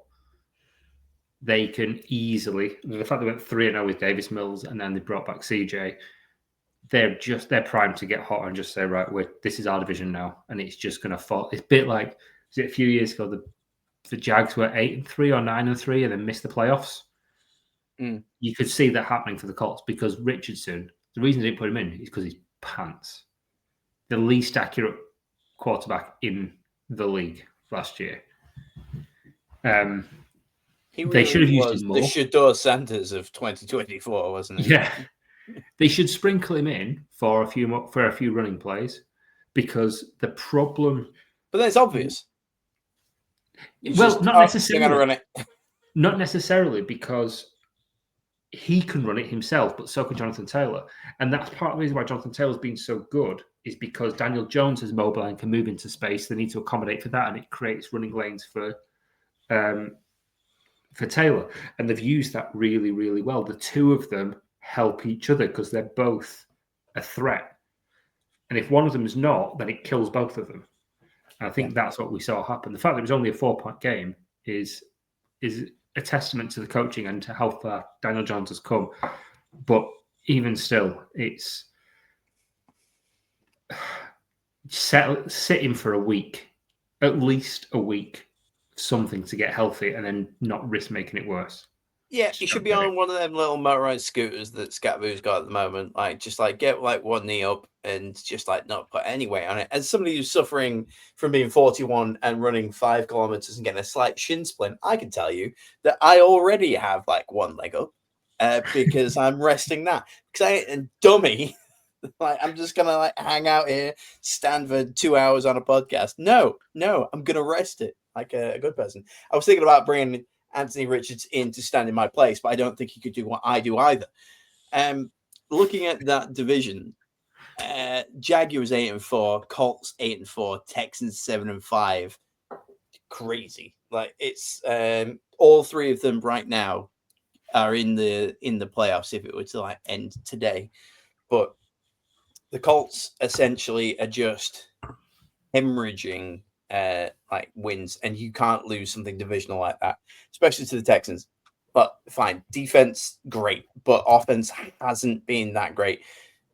You could easily have just gone ahead and tried to like match them like pound for pound, and they didn't. And all of your power comes from your leg. That's literally where all of the like throwing comes from. So the second that you've got a slight weakness in there, you're putting less pressure down, not as much is coming through. It's a stupid mistake. And look, it's one of them where like my cousin Chris, he often, regardless of the team, if ever they make a bad decision, it's like, oh, Jet's going to Jet, oh, Bear's going to Bear. But Colts really are going to Colt on this one, aren't they? Like, it feels very much like they were penciled in to get everyone excited about the early season. And now it's like, right, you've had your fun. Let's settle down. I think it happened to, no, you just said, didn't you? Like, it happened to the Jags a couple of years ago where it's like, oh my God, this is like, could this be like the push? And then, no, as I've said, it's going to be a really boring conference championship again because of things like this. We can't have nice things. The Texans, so far for the rest of the season, have got the Chiefs, the Cardinals, the Raiders, the Chargers, and the Colts in Week 18. That Week 18 is going to be that'll be the one that decides it, in my opinion. Yeah, I agree with you completely. Jags are currently the 3rd seed in the NFC, which A is mental, and B means that Week 18 could be winning in. That could be the difference between getting into the playoffs and missing out entirely, which you don't really see very much of that for both teams, which is exciting. And it will be Week 18 is always divisional, isn't it? Yes, absolutely, and it will be that because the Colts left to play this week. They've got the Jaguars this week, right? Next week they've got the Seahawks, the 49ers, the Jags again, then the Texans. So the Colts is legitimately in their hands, and they've got really, really difficult playoff caliber teams to play. Whereas the Texans have got a couple of layups in the Cardinals and the Raiders, who are the worst team in football, and like then I've got the Texans there. So it is a really like winning in kind of situation for all three of those teams. Speaking of worst teams in football, segue. Last week we announced the first ever eliminated team from the playoffs. I would like to update that right now. We're up to 5. If anybody's counting along at home, does anybody know who the 5 are already, or do we want to take some guesses? We know the Giants are one of them. The Tennessee Titans. Yep. Cardinals, Yes. Raiders. Yep. The other one's like a 3-4 win team, isn't it? It's And they've only got 2. Browns. Have we not said Browns, have we? no. No, we've not said Browns, but let me just take this moment to talk about Oh. New Orleans, Louisiana Ethicals. Oh. Brought to you by Should've two guys. known. You should have known. They lost to the Dolphins this week. You can't get much more ethical than that. That was a beautiful display of, you know what? I'm gonna just bring out the one. Where am I? Thank you.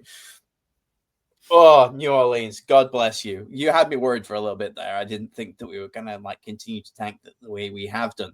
We have lost a step here and there. The Tennessee Titans still only have 1 win. We could do with just that one. You know, I'm just gonna really address this properly. Not in a Jets hat. We really need to step that down a little bit. The Tennessee Titans, if we can make sure that they get a win, then the Giants, Saints, Titans, and Raiders will all be on 2 wins each. And then it just becomes a case of who can be the worst. I don't like using the term suck off, but there's gonna be something down there somewhere. Yeah. So the Saints officially this week, finally out of the playoffs. They can't make it. God bless them. They didn't try. Happy Thanksgiving. Thank you. Yeah, we didn't use the good pun last week. Yes, Thanksgiving really did give. Dolphins weirdly looked all right, and it kept McDaniel in a job for at least another week. Well, yeah, because he's got HR and because he's facing the Saints, basically, and that's all it really takes. Just a question for you on the Saints as the preseason Tyler Shook fan club. If Saints get first overall, right now, do you think they go QB, go best player, trade out? What would you be if you were the GM? If I'm the New Orleans Saints, I'm not picking up a QB. I would rather get a veteran of some type, unless it's Kirk Cousins, and then I would rather not play a quarterback at all. Take some help still there. But what I actually think would end up happening is the most Saints-like thing is to trade away. And they get that number 1 pick and they go, you know what? No, thank you. Somebody else take it from us. And it's not even going to be like one of those deals where somebody gives, 2 future first round picks or anything like that. It'd be rubbish. We'd swap a first round with somebody, maybe get their second as well. It's not going to be big money to give up the first this year. But I reckon that New Orleans just don't draft very well when it comes to quarterbacks. So no, I think they drop out of that first thing. There's no point in even having a superstar tackle or guard or anything like that when there isn't a QB there. So I think we just trade out, get a bunch of picks for it, do that rebuild, and take it from there. Cool.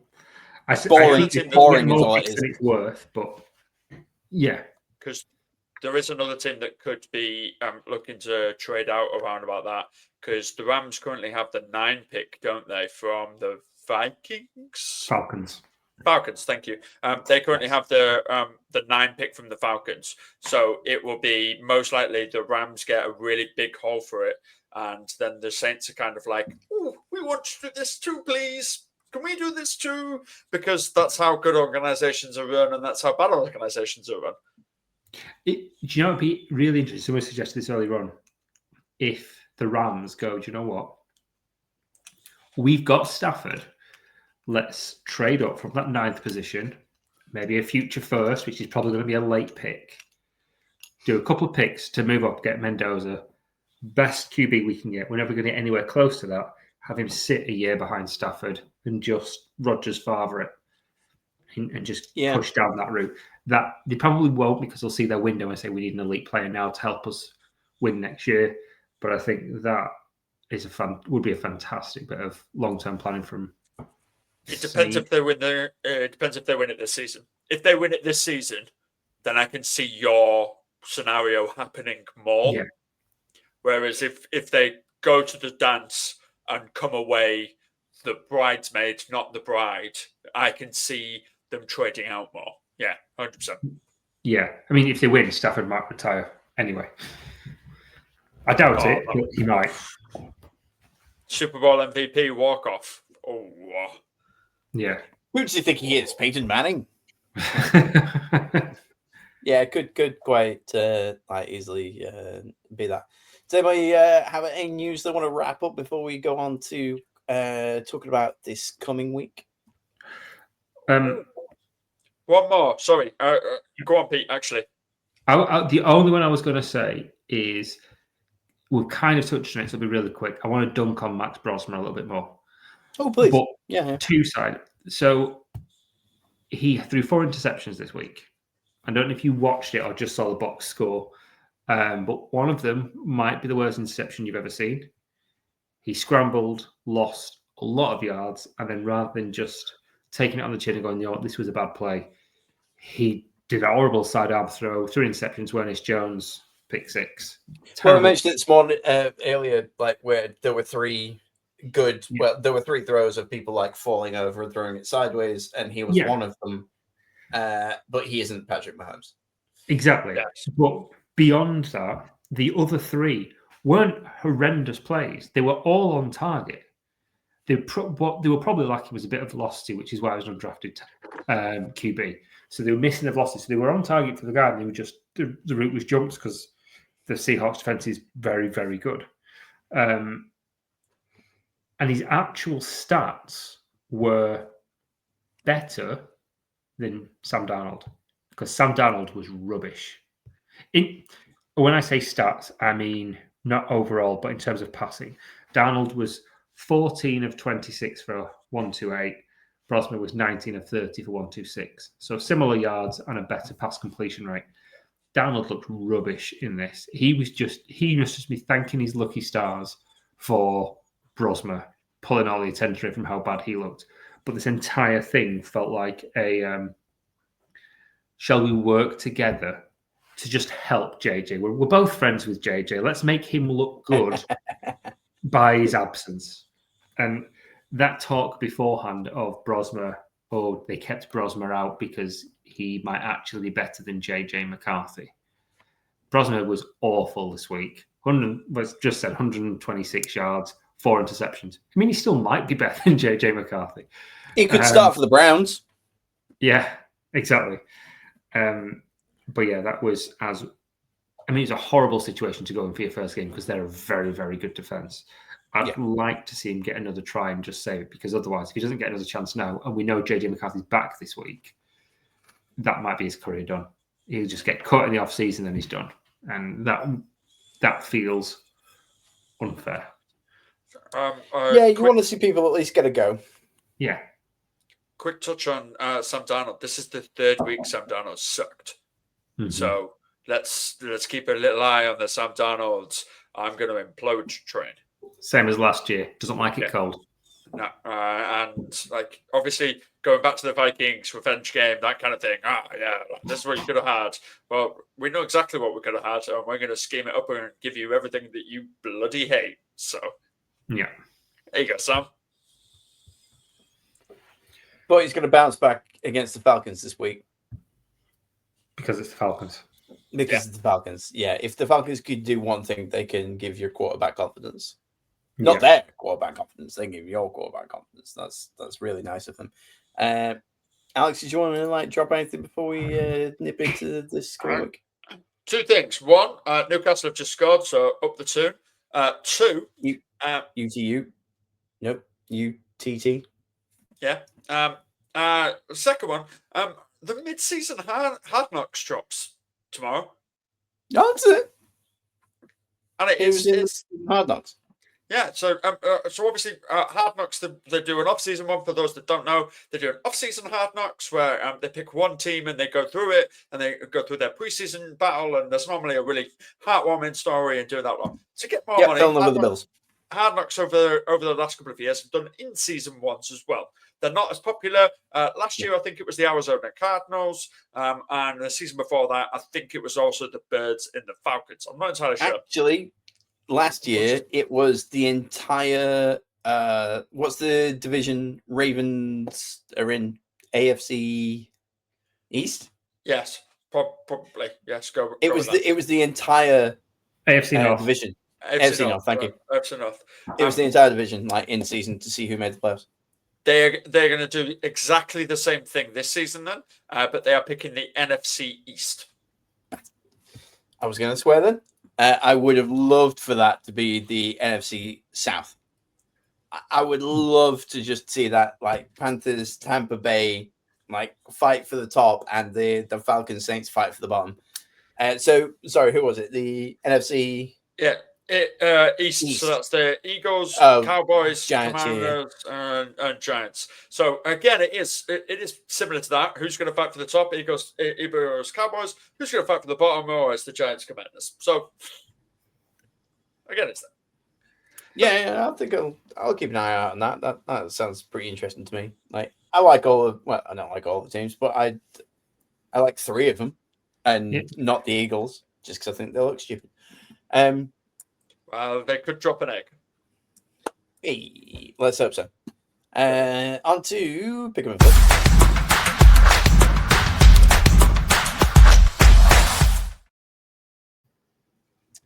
Underdogs, overdogs, wombling free. Pick 'em this week for week 13, 14. Looking pretty tasty. Not gonna lie to you, I'm just I had a generational run of picks this week. I'm all the way up in 7th in our pick'em league with 124 to 70. You two swapped. Alex, you're now 121 for 73. You've got up to 10. Pete, you went 119.75 and down to 12. Literally, you two have swapped positions, and I just keep going up, up, up. It's our moment. Week 14, underdogs. These might be the greatest ever underdogs I've ever picked. I ain't gonna even start joking. The Dallas Cowboys to beat the Detroit Lions, underdog. Taking that one all day.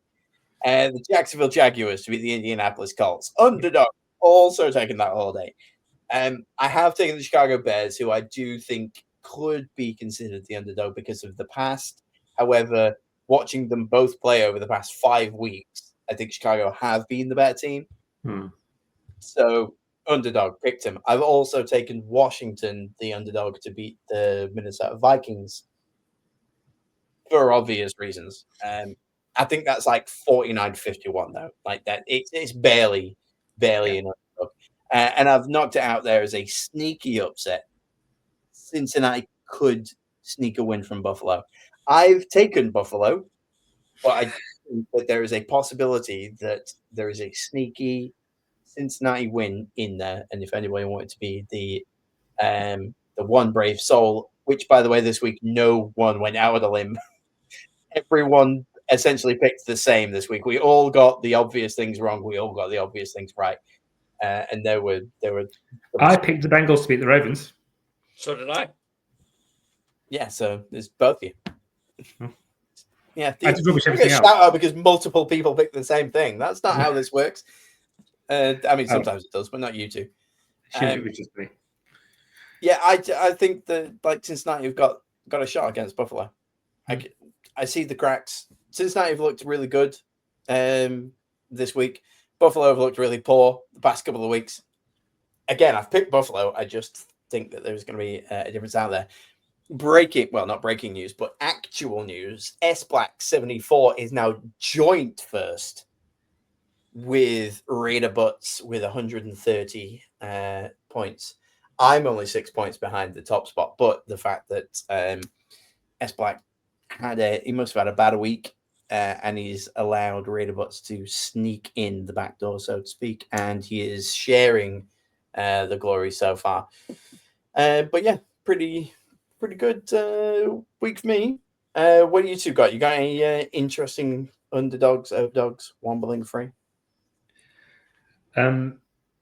Many the same as you, to be honest. I've got. Let's have a look. I've got the Jags to beat the Colts. It's in Jacksonville. The Colts are beat up. The Jags are playing well. I think that's going to happen. I think Washington beat Minnesota. Either I could say even though JJ McCarthy's back, or because JJ McCarthy's back. Either or. I've got to point out that you've had the Lions losing, the Vikings losing, and the Packers losing to the Bears. Respect. Big fan of that. I've got the Bears beating the Packers. I don't feel great about it, but I'm not picking the Packers to win. I thought you would juju yourself a little bit there and just be like, look, you know what? I'm going to pick Green Bay, and then at least I've not chosen my own team to then continue on to glory. But credit to you. But I think the Texans are going to win in Arrowhead against the Chiefs. Oh, yeah, that's spice. That Yeah. essentially puts an end to the Kansas City Chiefs like playoff hopes. pretty much. I'm not saying those they would have to like win out, and there's like ways and means. But I think if that were to happen, it's too high a mountain to climb. Surely It Yeah. would be because of tiebreakers, yeah, because they don't hold the tiebreakers over the Chargers or the Broncos. Yeah. But they've only played the Chargers once, opening Yes. day. So they Yeah. could tie that up. I think they've lost to the Broncos twice, haven't they? Yeah. But, I mean, it depends because obviously the Chargers are facing the Eagles this week. second to last week. Hmm. Lost to the Broncos once, but they've got them in week 17. Okay. Chargers. But yeah, they are out of it now. But the Chargers have got the Eagles, so that'd be interesting. In fact, I'm just flipping. Chargers will beat the Eagles. I don't like that. I don't like that one bit. I think No. a double-headed monster for Marion Hampton and Kamani Vidal. No reason why they can't run on them as well. Oh, yeah. And Mr. Glass coming off of surgery and oven mitts is just going to come out and take out the Philadelphia Eagles, who clearly have an axe to grind this week after losing the number one seed. Yeah, maybe. But yeah, Darth Vader with his one robotic hand. Yeah. I think he'll get the job done. Or it'll be the Eagles are like Deadpool from X-Men Origins, where like it's Ryan Reynolds. They're going to sew their mouths shut. That would be Deadpool. fantastic. Yeah, that would be amazing. If we can have Sirianni not say a word this week, that would be pretty great. Yeah, I'd really enjoy that. But no, in terms of interesting games, I've got the actual flip side of all of you. You've got the really actual interesting games. The Titans and Browns are playing this week. That'd be cool. Oh, yeah. You know me. I love a terrible game. That would be great. So are the Dolphins and Jets. They're playing this week. That would be great. Divisional terrible game. Yeah, Oh. that'll also be great. So, yeah, I think the Titans will actually... I think Joel gets what he wants this week, and the Titans get to the second win. I really do. But also, Myles Garrett could break the sack record this week. Two things can be true. Two things can happen. That's true, man. They only need to score like 14 points and they can beat the Browns. Like, Yeah. get 2 early touchdowns, let Myles Garrett sack you 4 times. You're good. A game where the only touchdowns scored are defensive. Could definitely see that that's a good happening. one. Yeah, I like a bit of that. The other one that we need to track is that the Jets so far this season haven't had an interception thrown or an interception got by a quarterback. They've had a defensive turnover that was like a fumble and a fumble recovery, but they've not had an interception yet this season. So that could also be because they're one not throwing it more than 4 yards. It's really No. hard to intercept a shovel pass. Right. No, on their defense. Like their Oh, defense, okay. their defense hasn't got an interception this season. Sorry, that was on me. That's probably worded by me. But No. they are playing Tua Tagovailoa this week, so anything can happen. Well, anything is definitely multiple pick sixes. Start the Jets defense, everybody. It's gonna be fun. Some good games this week, though. Like Cowboys Lions Thursday night football, gonna be a banger. Nice little Friday morning where 1-2 over your cereal. I think Seahawks Falcons will be fun just because I like the Seahawks and I don't like the Falcons, so we just see a nice little smushing going on there. Bengals Bills, obvious reasons. I think the Bengals might just steal that. I may end up changing my choice there. Might talk myself into it. Titans Browns, two terrible teams going against one of the Commanders Vikings. Who knows whose quarterback is showing up right there? Dolphins Jets, again, two very middling teams, if not lower mid-card teams, going against one of the Saints Bucks. The Saints going to win this because for some reason, late in the season, we always beat the Buccaneers for absolutely no one's gain. Doesn't help the Buccaneers, doesn't help the Saints. The Saints are going to win. I have taken the Bucs in that one. Colts Jags is going to be cool. Steelers Ravens. Steelers Ravens is usually like, mark your calendars. That's good fun. But good God, I don't care.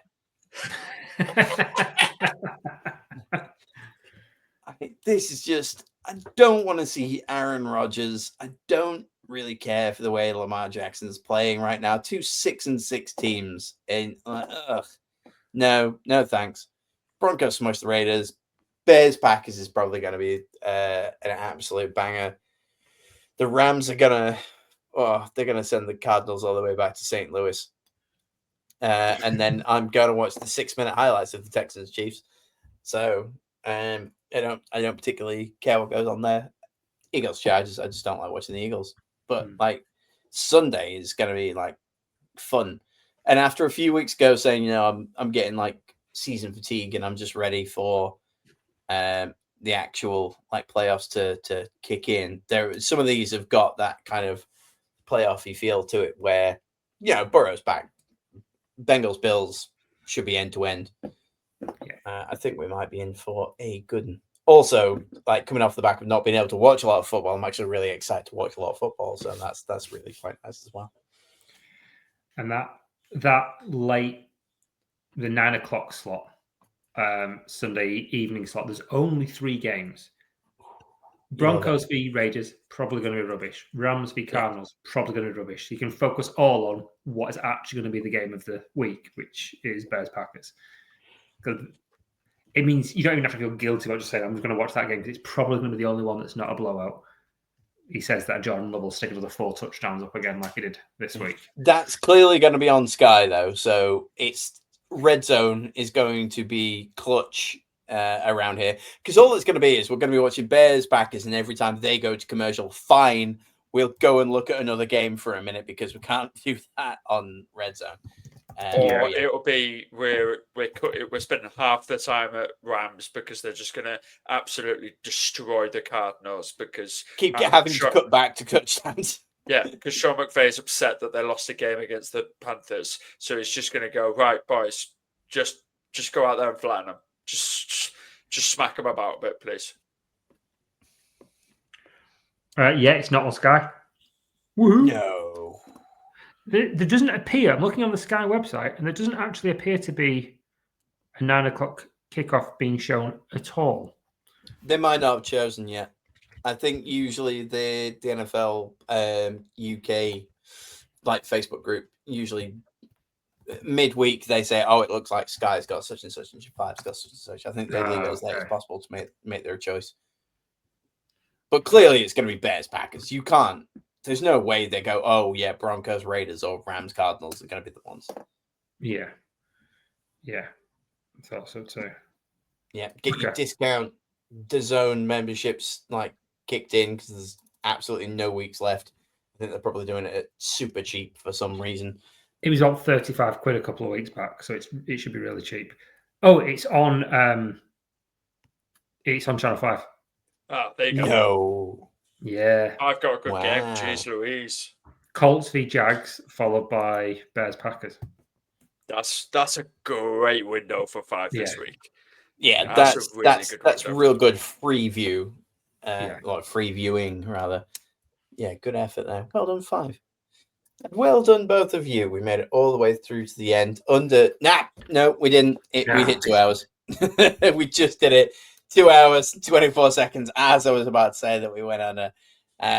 Anyway, I've been Joel. He's been Alex. He's been Pete. Thanks, everybody. Cool outro phrase.